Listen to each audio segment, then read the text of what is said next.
Meanwhile, 5 more babies passed away overnight, bringing Samoa's death toll from the measles epidemic to 60.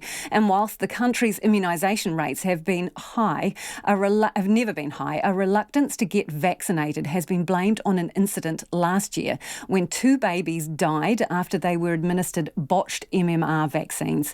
2 nurses pleaded guilty to negligence causing manslaughter after 1 mixed vaccine powder with expired muscle relaxant anaesthetic instead of water. The concoction stopped the babies' hearts within minutes. Both nurses were jailed this year for 5 years. The 2 sets of parents are now suing the Ministry of Health. One family is demanding 10 million tala in compensation. That's just under 6 million New Zealand dollars. Today they spoke to Alex Perrottet and Logan Church through translators about their loss and their fight for justice. Marietta and Samuelu Tuesuesue from Sastina village on Savai'i couldn't have kids. They prayed and fasted for 7 years, and then suddenly they were blessed with little Lana Kalista, a special treasure of a child. They took the 1-year-old for her routine MMR vaccination in July last year when it all went horribly wrong. They walked away from the hospital, waiting for the bus to go home, but suddenly she saw the daughter. There's a change, having that change, started to stare and, had fits. So that's why she rushed back to the hospital and told the nurse, what's happened to my daughter?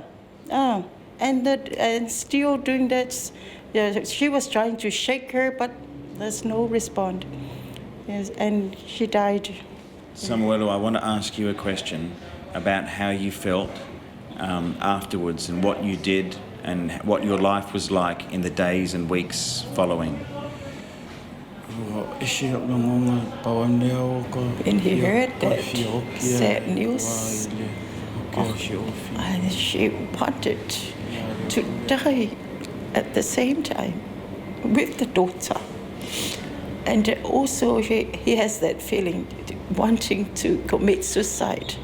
You've prayed for so long for this baby. How did you feel that day when you realised that nothing more could be done? So painful to have that feeling. All the positive feelings that are all gone. As soon as Lana Kalista died, couples lining up became scared. Puni Puao and Siu Timua from Safotu got up to leave. They had the youngest of their 6 boys with them, healthy Lameko Opasiu. But they say their 1-year-old was immunised against their wishes.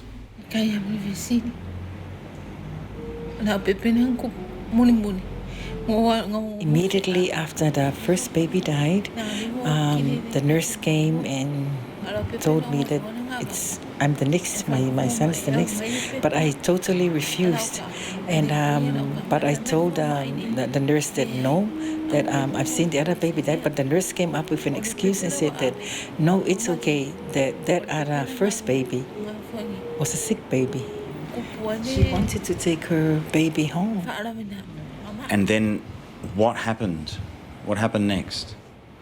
The baby was shaking and turned yellowish, even the eyes, the whole face. But it wasn't long. It wasn't for long. And then what did you do? So she ran back. She screamed and ran back to inside the hospital, and they tried to bring him back, but he was gone. What do you think the Ministry of Health should have done? He feels that the Ministry of Health should be accountable for what happened to the children. Their children were quite healthy, very healthy, and he held the Ministry of Health responsible for what happened. You are taking on a big claim against the most powerful organisation in the country. Are you afraid about being on the wrong side of the government? Are you afraid at all, or are you worried about how they will react?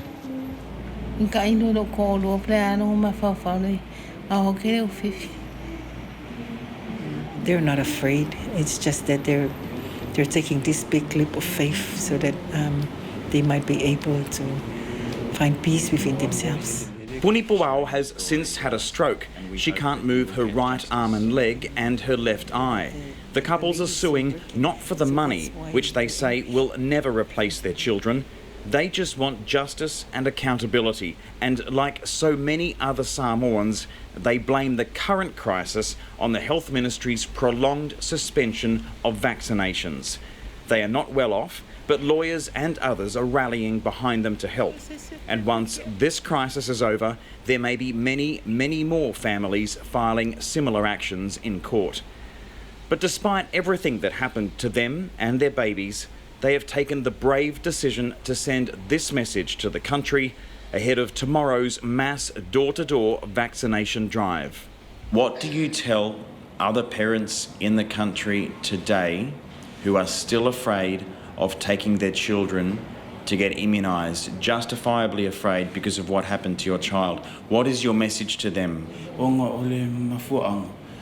They really want to encourage parents because of this crisis, to take the babies, take their children to continue their immunization for the measles, because the problem was the fault of the nurses. And that was the two sets of parents of two babies who passed away last July in Samoa after their babies were given botched MMR vaccines.